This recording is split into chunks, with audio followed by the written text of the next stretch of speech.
What's good, y'all? Welcome back to another episode. We are excited. We're back Mhm. with some great stuff. Before we get started, though, we have an amazing guest to the side of her. So let's have her introduce herself. So, who are you? Hey, hi guys. I'm Allison.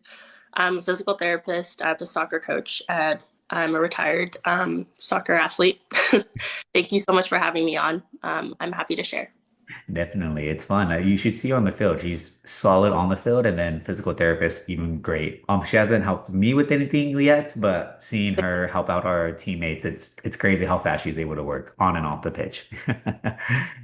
So you mentioned physical therapist. What got you into physical therapist? Or let's actually start with what would you say your title would be? Because you kind of do a bunch of things. Is that right? Yeah, no, that's a great question. So my professional title would be Doctor of Physical Therapy, and then I have like part-time jobs working with athletes on the side. So that would be like an emergency response for athletes where I go out to the fields, like when I worked with your team, Disciples FC. I'm also a soccer coach, so I do have like a little business on the side that works on return to play and also soccer coaching.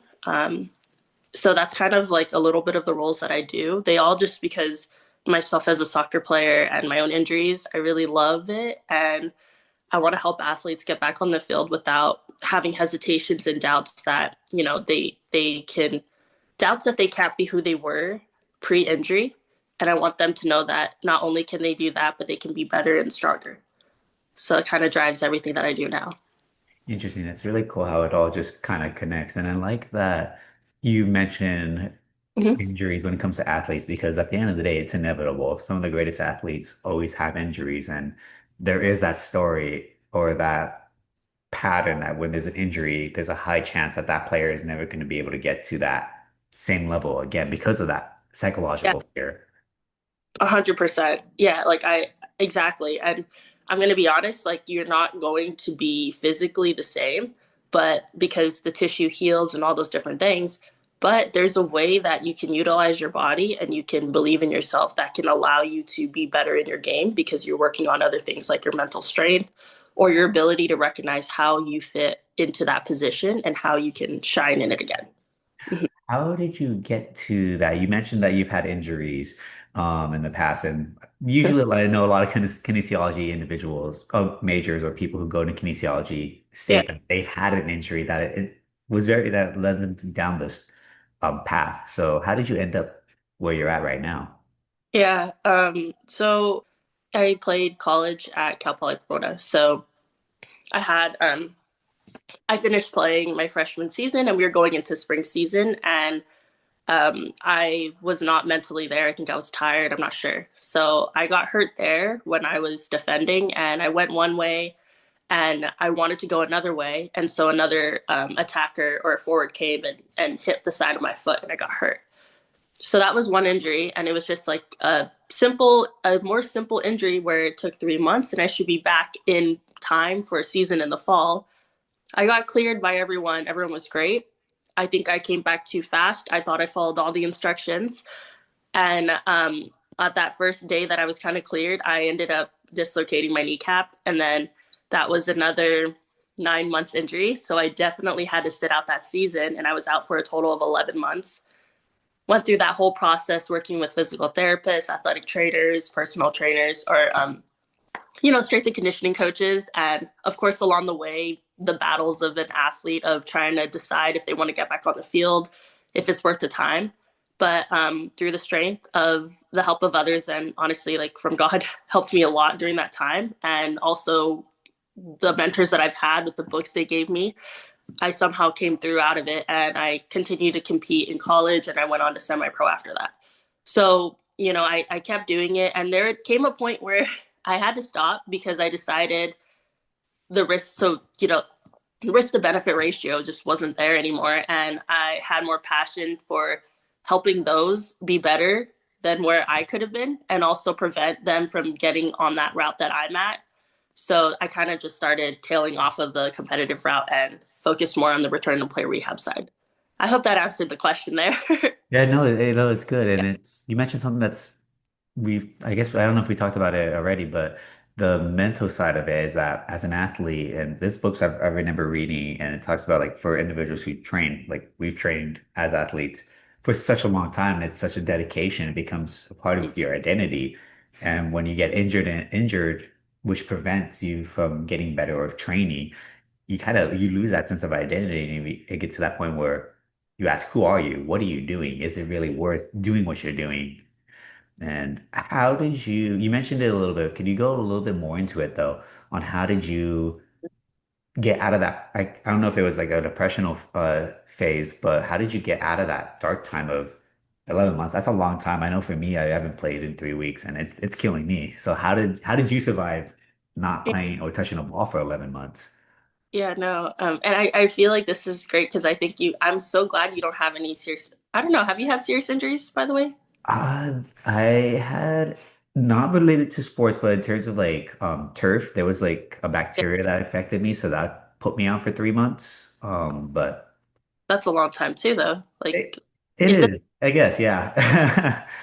yeah. Well, it's because you can relate in that process too, because I know you play and you're playing at a high level. So I think that's nice because you can probably understand like the depths of it too. But during that time, like actually I was looking back on it last week as I was preparing for this interview just to like kind of remind myself, what happened back then. And back then, my mom recommended that I journal because she said one day you might be able to help another athlete because I wanted to be a physical therapist back then too. And so I actually have a journal of every day from pretty much like I think it's like 150 days of what I went through each day, mental struggles, physical struggles, oddly enough. So it's thankfully not as far off as I remembered it. So I can have a little bit of a clear picture now. Mentally, like there was days that I just was like, why am I doing this? Like, I think I'm done. There was days where I remember not even reading. I remember I was so frustrated, even at my family, and I felt so bad for them every time I got hurt because I'm like, they're taking toll of it, not me. Just stuff where you're right, it's your purpose, right? You're like you train for this, you train for it day in and day out. You grow up making so many sacrifices to go towards this goal, the next goal, the next goal, the next goal, and now after all the hard work you put, it's all gone and you lose your community. At least you think that because you're training their morning, you're training their night, right? Sometimes there's double days, but you're also with your teammates all the time, and now you don't see them. You can't even walk, you can't even use the restroom. So it's a very humbling experience, and mentally through it all, honestly, the journaling, listening to people that have been through it, your mentors, trusting in them, trusting in having faith, just knowing that it's going to work out. And I think that when I read back on those journals, the things that really pull me through is I would state it to anyone that might have been or might be struggling with their own injuries, just like stating what it is you're feeling and being honest with yourself on what you're feeling, but then reframing like, hey, like that's not a good thought, get out of it. So, for example, like I still remember it was when I was reading my journals and stuff. It was the first game back that I was watching my team play, and I was sidelined. I'm usually on the field and starting, so I was like, it was already like, I think I was already really sad with that part of it. And when I was sitting there, I remember seeing that my team won, and I was like, I'm happy for them, but I'm also really sad that it seems like they can do so well without me. And then reframing the fact of like, hey, like don't think that you're this person that can be that is the one that is making the team succeed and well, and like all those negative thoughts. But remember, like you're one piece of the team. The team is good because they put in the work, they put in the effort. This is a good thing, right? Like so just and you were a part of how this team could be strong even if you're not on the field, and this is your duty now to put in the effort for yourself. And it's going to be a journey, but just checking in and day out and setting those frameworks, whether it be a week, whether it be a month, whether it be a year, and you're using those injury timelines from the doctors and the physical therapist to set those physical goals, and your mental goals are naturally going to revolve around that. um, it was a little long, but I think It's it forced me to focus more on my career Because at the time I thought soccer, soccer, soccer, soccer, like everything else is just going to work out. I'm just doing it for soccer. But it forced me to be like, hey, soccer's not forever. So I started focusing more on physical therapy. I volunteered at places. I ran for executive board in my college for the kinesiology and health promotion club. Like I just immersed myself in another community because I knew I needed it on if I wanted to keep playing. Hmm. Yeah. Interesting. Excuse me. I think there was a an NFL player that mentioned that he was on a podcast and he made a comment that like he got Mhm. injured and that took him out for a little while and that made him because of having that much free time since you're not training, Yeah. it makes you think what's the next steps? And he jokes that NFL stands for not for life, that it's not going to be forever. But it's true that it makes you soccer in sports isn't going to be a long term. If you look at professionals, I know Ronaldo's a big talk about it right now. He's 41, so he's not going to be. People don't last forever. I like love that you talked about Ronaldo too because like he was one of I like Messi and Ronaldo. I'm not going to go into that debate, but he does something. One thing I really admire about him that it kind of actually like motivated me on my path too. It was a long time ago. I'm not sure which quote, but he said something like the only person that can really take care of yourself, like you can go to the best professionals, right? The best trainers, nutritionists, or whatever. Like the best one for you is going to be yourself. Like you have to learn it, you have to know it because it's they can give you all these things, but you're living with yourself. Like along those lines of that. And that's what really drove me to be a physical therapist is because like you have to know how to take care of your body. Hmm. And yeah, that's just a side note, but yeah, It's true. It's like true. It's very true. to think about other parts of life too sometimes. And I think we forget that as an athlete. It doesn't mean we can't be driven, but we just have to keep that in mind. That at the end of the day, you're the biggest relationship you need to have, the best relationship you need to have with is yourself. Someone said it better than I did, but No, I you're mean, with, I, uh, like you're with yourself 24/7, so you kind of need to be kind. yeah, for sure. You mentioned physical therapist, you also mentioned coach, and obviously Hmm. there's a lot of different caps that you wear. You said, what would you say a typical work day would be for you? Yeah. There's not really a typical work day. The only typical would be the physical therapy part of it. Those are pretty consistent. Right now, that would be I work pretty much Monday, Wednesdays, and Fridays. It's like a 10-hour day. So I work kind of like in a hospital outpatient setting. And then Tuesdays and Thursdays, I take my own kind of like clients outside. And then I coach. I'm kind of finishing a residency program right now. So I know I'm all over the place. But after working a couple years, I decided that I felt like there was more like there's a way that I could be better at helping people. So and being more efficient. So that's why I went into the residency program, which I'll be finishing in February. I'm almost done. Thank you. So the schedule right now is a little bit crazy, and it usually is, but it kind of looks like that. And then we were having weekend classes, which is why coaching was kind of on and off. But I would take them usually on Tuesdays and Thursdays, and then have my other physical therapy clients on Tuesdays and Thursdays as well. And then when I was working with Disciples FC or sometimes with other sports teams, it would usually be on like a Saturday night, sometimes a Sunday night, where I go out and I work the games. I Uh, see. mhm. With the physical therapist, Yeah, kind of going back with that, are you with I think you mentioned an agency or like yeah, with teams.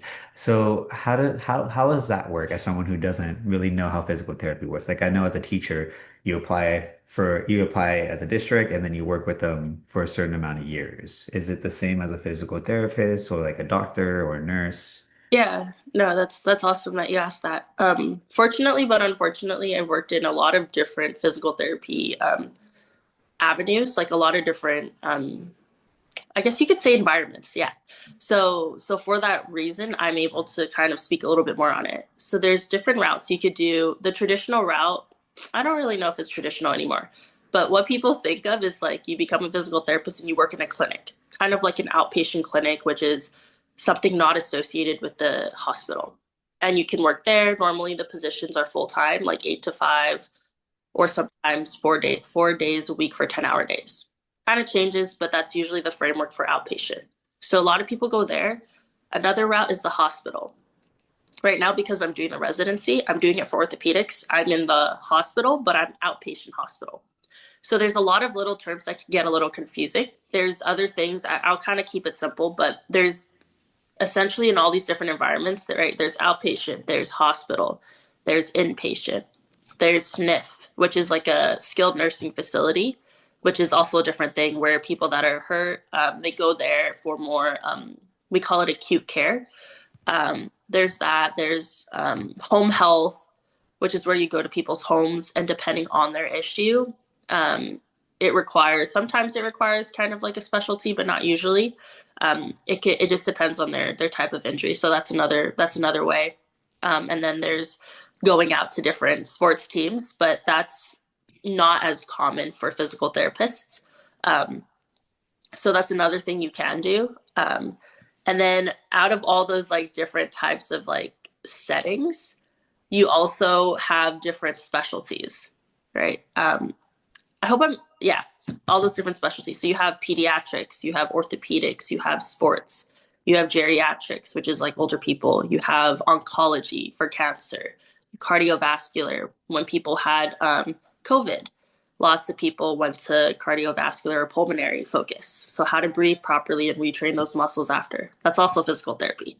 So, we do pretty much the whole body, and we're taught everything when we go to physical therapy school. But if you want to get better, you kind of specialize. Um, right? Then there's lymphedema, which is people that have a lot of swelling. Like the list goes on specialties, but neurology, right? If you had a stroke, that's a very common thing, right? Those are types of things, Parkinson's disease. So then you go into specialties. Then after that, if you want, right, you kind of know like what setting, what specialty, you can go into the position that works best for you. So there's full time, there's part time, there's per diem. That's kind of the different routes that most people take. There's contracted. So if you travel, you want to go to work a week or work 3 months in New York. You want to work 3 months in Texas. You want to work in Australia. You want to work in Canada. You can do those things, but sometimes you need to make sure that your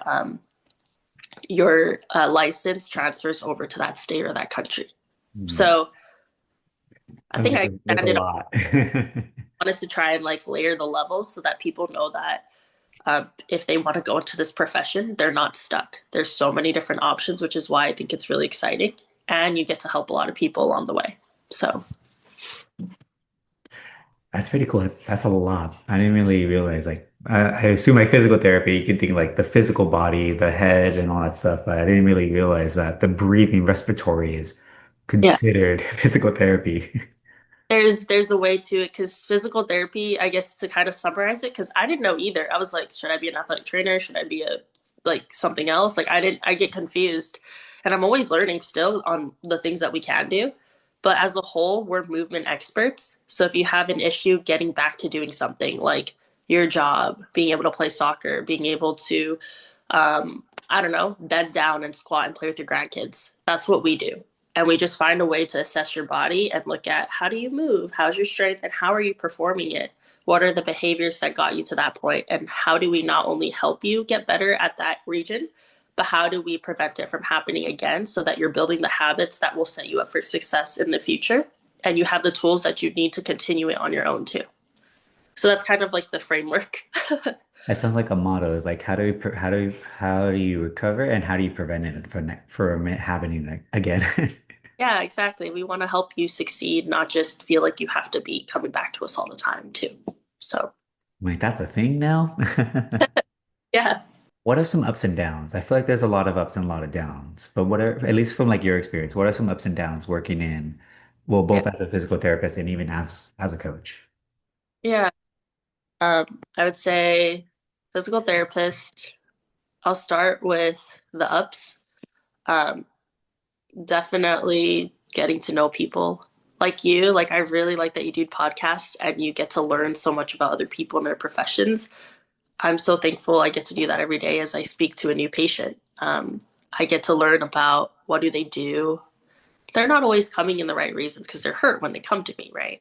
But I think that's definitely the upsides. I get to see a little bit of their background, their culture, like the ins and outs of not like everything about their life, but like I get to learn so much that I don't even know about. And it kind of humbles you on like, first of all, what you have in your life, and also like what else is there's so much more out there, and how to understand another person a lot better if they're going through something hard. So I think just the connection to like another human and understanding of what they come through, and also learning so much about the culture.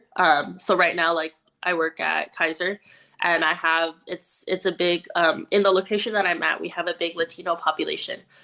We also have Chinese population. Like there's a lot of mixtures of cultures and backgrounds that come in. So it's really exciting because every day I see a good amount of patients, but it's nothing too crazy. And every time I come in, like you have to chart review and kind of get an idea of their history, but you don't really know their culture and their background and how they come when they come in.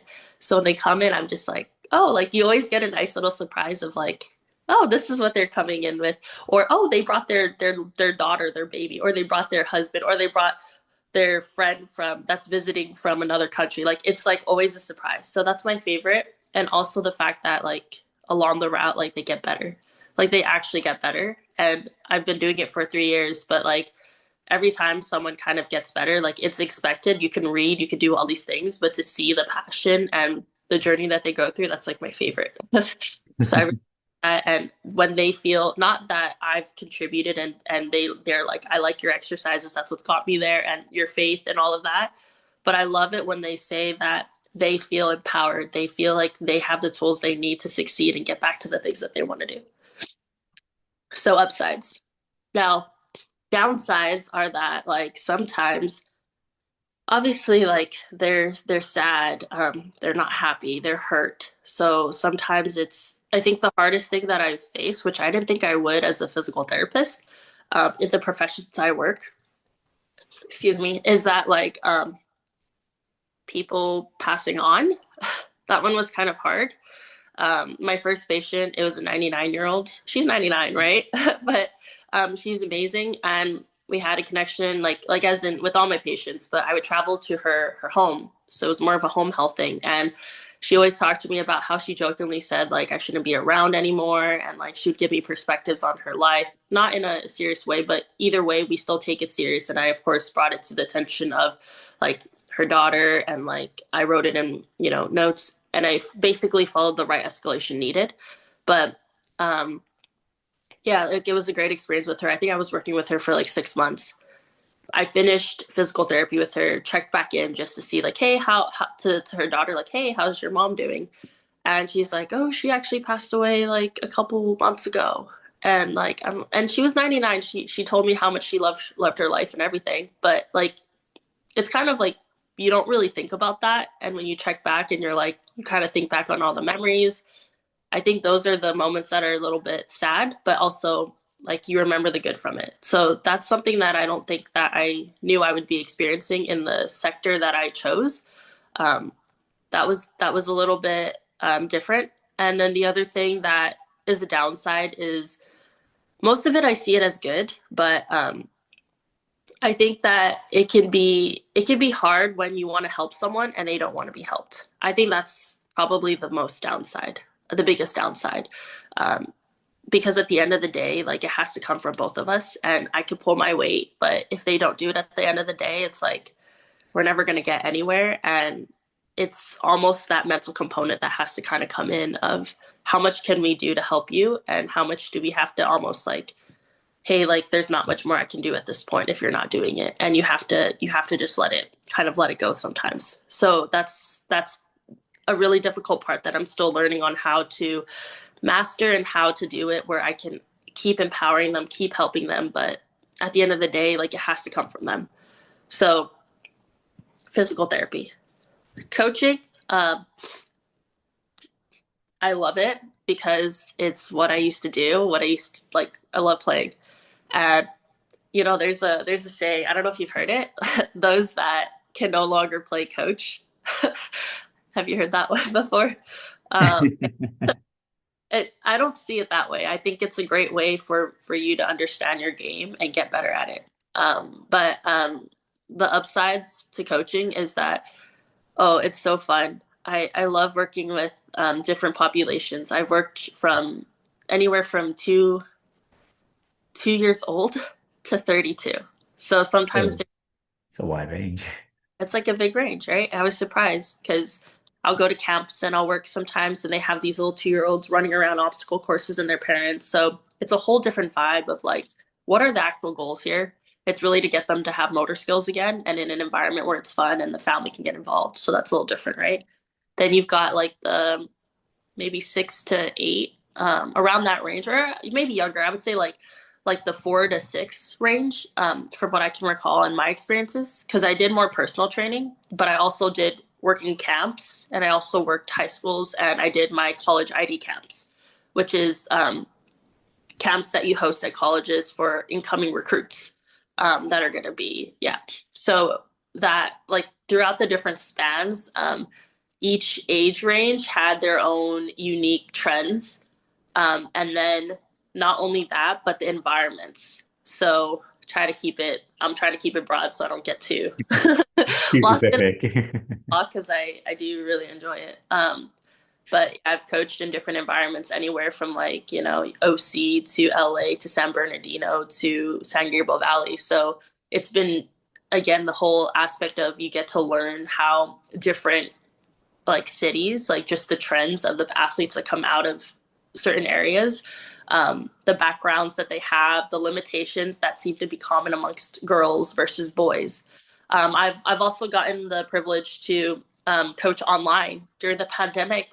We wanted to find a way to still improve the girls, so I would do online coaching. It was a little bit more of a challenge, but we found a way to make it work.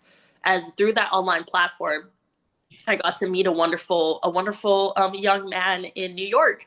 His dad found my profile and loved like what we had to offer. So, I was speaking and being able to get that leverage to coach someone in a whole different state and see the way that he's grown over the years. So I think just the amount that I feel I can help people in a different avenue and in something I really enjoy is a huge upside.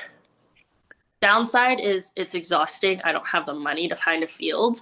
So a lot of times you go to a park and you get like a little, like you could even start off with like half a field and you're like, oh, this is amazing. You get a whole field to one person. What a dream. And you have a goal that you can play on. It's so awesome. That's like, for me, Like coach. the thing. Yeah.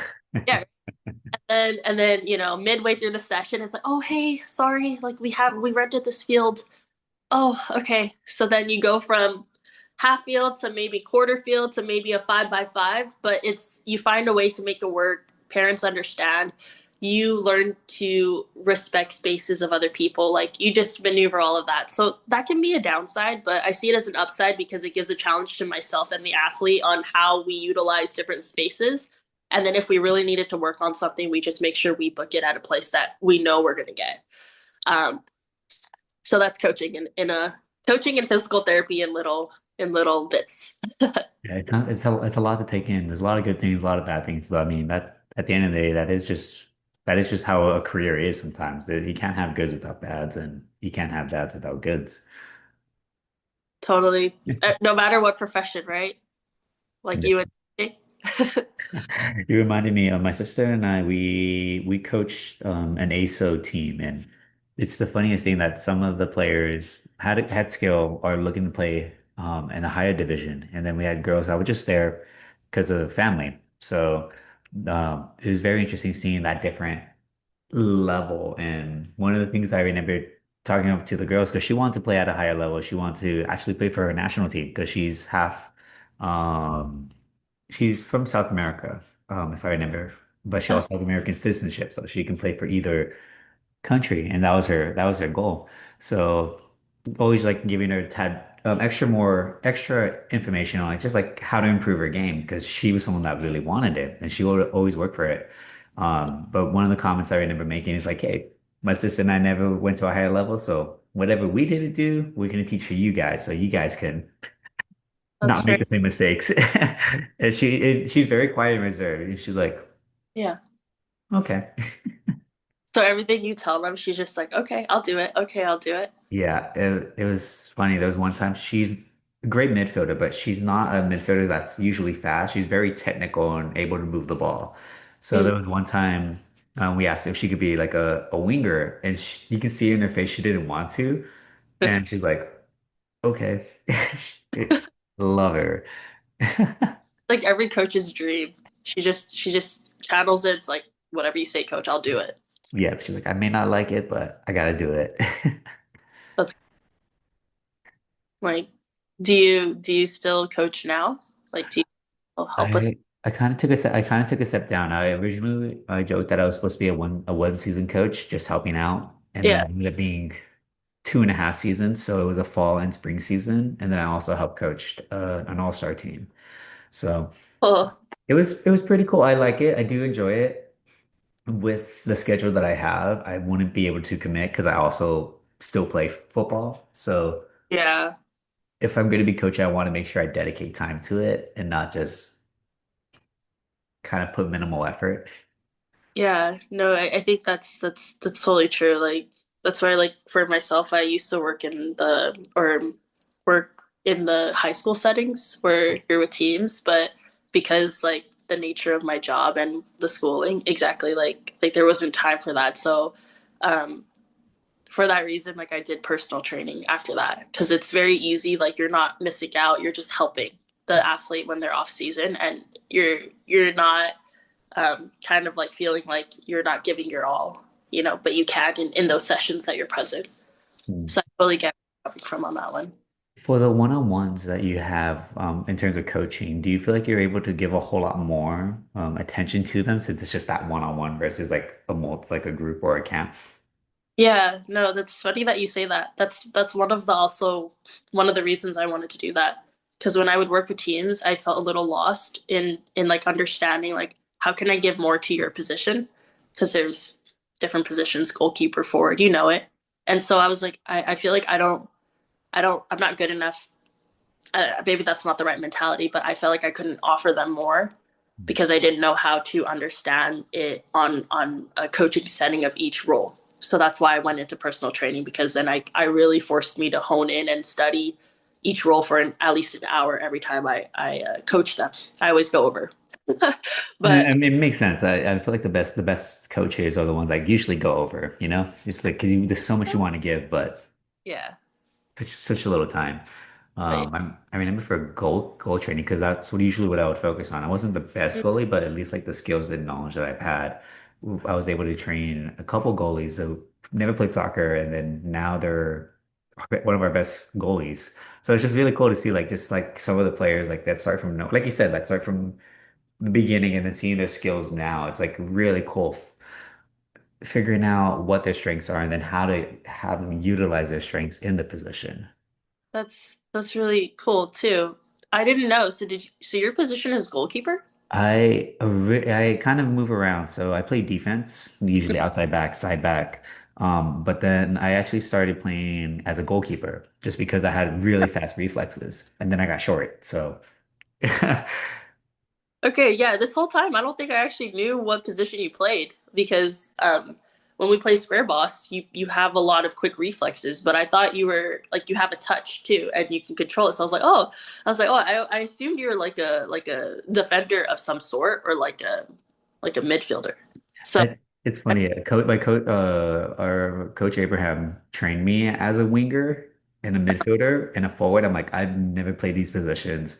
So I really had to focus on my touches and it was great. It was great.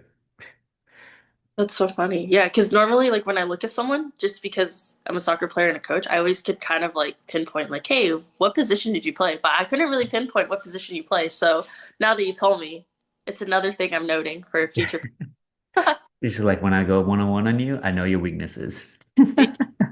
weaknesses, and now I can spot them in others too. True. Yeah. Uh, knowing, kind of going back with the physical therapy and coaching, Mhm. knowing the information you know now, if we traveled back in time, what would you have done differently if you would do something differently? Um, I would definitely say not having. doubts. That is way more easier said than done, I think. But there was many moments that I can pinpoint where I doubted whether or not I was too scared to go for my dreams and I took the safer route. And I think if I could have just spent those moments not doubting it and just choosing that, then I would be where I wanted to be a lot faster.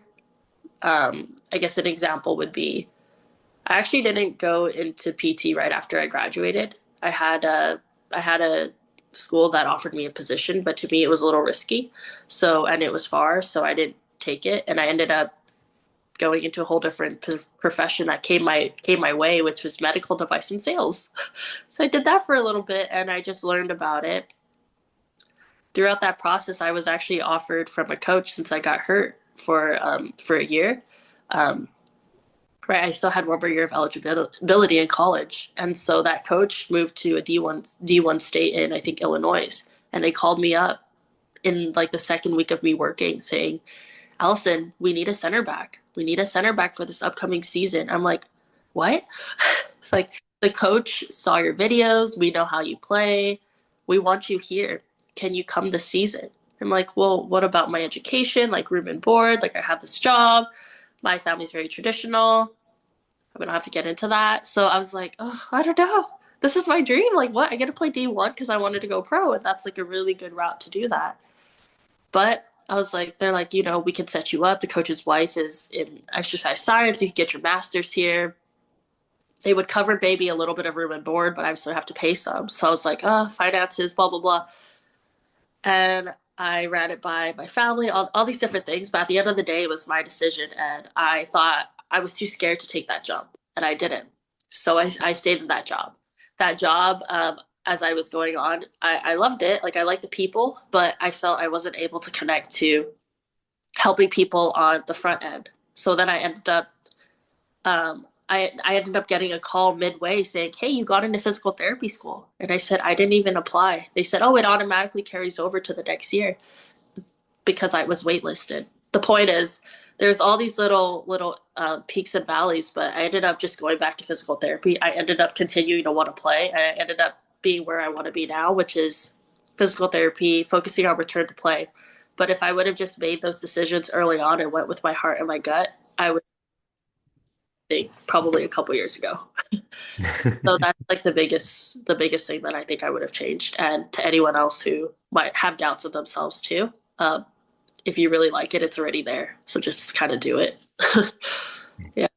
It's true. I remember listening. I just listened to Mhm. church service not too long ago, and it Yeah. talked about that same exact thing. What did it say? It talked about that we have all these different routes that we want to go through, and we're praying and asking God to give us clarity or just to go, give us wisdom to go or not to go. And sometimes we do that to the point where we don't move at all. We're afraid instead of trusting that God is going to be with us no matter what, in the goods and in the bads. Yeah. And that's what you reminded me of, like you mentioned, like just if you have it, if you want it and the opportunity is there, you sometimes you got to go for it. Yeah. No, I like that you brought in like the word because I think back then I was just more like a have faith and nothing really super directed towards the word. But recently, as I became closer, like I feel like God has been showing himself more to myself and I've been able to learn more about him, which has been amazing. Excuse me. The same thing about the doubt, which is like, I think it was something that I've read that was like, if it's already in your head and you have like a desire or like a motivation, like something that compels you to do it, there's a reason that that's happened and there's a reason that you have those skill sets to do it. And the only time that like the reason you're not doing it then or you're not doing it now is all about timing. And now you're in that position to do it. So like have faith and just like follow it through. Um, but I really like that you talked about doubt because it seems to be a big thing that I'm reading more about in the Bible. So thanks for sharing that part. Got you. Always here for the Lord. It's funny that a lot of things that God wants to give us, we delay because of our own fears. Yeah. I've learned that still learning that the hard way. But yeah, We it's never really funny. Yeah. It's just funny how life works like that. God has a really good sense of humor. That's why he creates all of us. With the many things that you do at the moment, Mhm. how this is a common thing that a lot of people ask, state on having that work balance life. Personally, I'm not a big believer in that. It's just you make time for things. So with the position, with the many things that you do, how do you balance or how do you keep those boundaries between work, personal life, and personal life? Yeah. Kind of like you, or like you mentioned, like I don't, there's not really like a work balance. I'm constantly finding one. I'm not great at finding them, but I do find that I'm getting better each and every day. The balance is going to come as you take care of yourself because that's like the thing that's consistent amongst all the different roles. So I find that that's where my balance is going to come because there's going to be stints where I'm working with the team for a month and the schedule's going to change for that month or the next 3 months. There's going to be stints where it's winter season or spring season where kids are off of school and they have a lot more time for personal training, right? There's going to be stints where I have a patient who is trying to return back to walking again and they just had surgery. So I'm going to need to see them more often than someone that has more of like a chronic issue. There's always going to be these stints of pushing and pulling. And I think the biggest thing to find that quote unquote balance, which is seen in different aspects, it doesn't mean your schedule is always the same. It's just like keeping yourself centered is like making sure that you're hitting the necessities that you need for yourself to then be able to get pulled maybe for a season versus another. So I think that's kind of ever growing is what makes you, you know, be taken care of, but you get better at it and you kind of learn that. So that's what I've been more focusing on to find that balance. It's a work in progress. You're right about that. Never stops. I think we can all relate to that. What advice, you mentioned, probably mentioned this earlier, but what advice would you give someone who aims to do what you're doing, whether a physical therapist, whether it's a coach, or just not having that doubt? Mm-hmm. I think the biggest advice, something my dad kind of told me, is really like something. Do something because you really like it or you really care about it, and the rest will follow. Um, I think just making sure that the reason that you're doing something is deeply rooted in something that's important to you. For myself, I've played since I was 4, and I've always wanted to play at the next level. Just that was me and is me. I still love it. I love helping people, and I don't want people to suffer anymore. So naturally, these unconventional roles started to pop up, and that's why I'm involved in like physical therapy coaching. And I'm so big on return to play right now, and I'm working a lot on that because I don't want people to suffer what I did, and I also think that there's a way that we can prevent it from happening. So to someone else, like just keep finding what you really enjoy because that's what's gonna go a lot stronger than like a paycheck or like the perfect job or something that's materialistic. So I think that's probably the best advice that I'd have. And then if it feels right and you've checked the boxes that are important to you and you know yourself and you start to get to know yourself, then I think the rest will follow. Just like have faith in that process. Mhm. All things will fall according to plan. Yeah, that's a very big thing, and I think you're quoting a Bible verse. So Yeah, yeah, yeah. It's I think it's a Ethiopian proverb, though you can say it's also a Bible verse too. I know there's a lot of Bible verses that go into that as yeah. well. So thank you for sharing that with me. Definitely. And that's all the time that I got. We got, and I got, we got, everyone got all that fun stuff. So if you have any questions about this episode, or if you want to know more about it, you guys can search it up. All that fun stuff. Is there anything you want to shout out? I know you have you have your Reach program, but is anything you want to shout out as a business person as well? If you need anything, I'm here to help.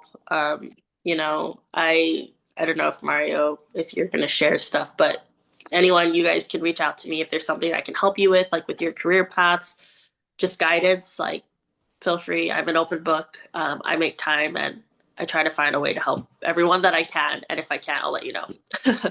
So that's pretty much all I have to say about that. Yeah. So yeah, I don't know. I'll just share you the information and you can put it out there if that's easier. And definitely, as always, pass a smile, stay safe, always be, how did I mess that up? PSA, pass a smile, stay safe, always be awesome. You always make mistakes and you learn from it. But with that being said, we'll see y'all next time.